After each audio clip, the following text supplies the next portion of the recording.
नमस्कार सांग मैंने आज सकाल सकाल उठिकी पूरी करने बसई कहीं आज मो जेजे शाशु माँ दिविसा से सकाल सकाल नित्यकर्म सारी सुराई पूरी करने बसवा पूर्वर एटी आमर पूजा चलती माने जेजेमा पिंड बड़ा माँ बसी पूजा पूजा कर सारा पर एटी मु फटाफट लगी पड़ी पूरी छांकवा कहीं फटाफट कले जेजेमा को शीघ्र दिहब खावाई सी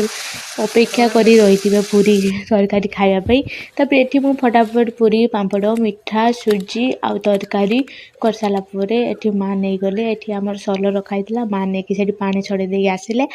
जेजेमा को दे सारापर आम ये थाली सब बाड़ी आनलु मटर तरकारी सुजी पूरी नहीं आसिलु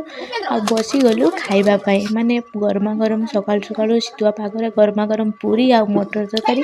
आ सहित टिके सुजी खाइबार मजा ही आज आसीगला। आपण माने श्राद्ध कहती ना दिविसा कहती या कमेंट रे निहाती जनबे रहूची।